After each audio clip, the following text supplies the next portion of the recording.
Friends நான் பிரியா இன்றைக்கி பார்த்தீங்கன்னா நெத்திலி கருவாடு ஃப்ரை தான் பண்ண போகிறோம். நல்லா காரசாரமாக இருக்கும். நல்லா ரசம் சாம்பார் எது கொஞ்சம் சாப்பிட்டாலுமே நல்லாயிருக்கும். அது எப்படி பண்ணாலும் வாங்க பார்க்கலாம். ஒரு சட்டியில் 2 ஸ்பூன் அளவுக்கு எண்ணெய் விட்டுக்கோங்க. ஒரு கொத்து கருவேப்பிலை விட்டு நல்லா பொரிஞ்சு வரும்போது ஒரு 20 பல்லு பூண்டு போட்டு அதையும் நல்லா வதக்கிக்கோங்க. நல்லா கோல்டன் கலர் வர வரைக்கும் வதக்கிக்கோங்க.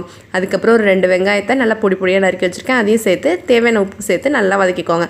அதெல்லாம் வதங்கினோடனே ஒரு 1/2 ஸ்பூன் அளவுக்கு மஞ்சத்தூள், 1/2 ஸ்பூன் அளவுக்கு குழம்பு மிளகாத்தூள், 1/2 ஸ்பூன் காஷ்மீரி மிளகாத்தூள் போட்டு நல்லா மிக்ஸ் பண்ணுங்கள். நம்ம அதிகமாக இந்த மசாலாவும் சேர்க்க வேணாம். இந்த மாதிரி குழம்பு தூள் போட்டாவே இன்னும் நல்லாவே இருக்கும்.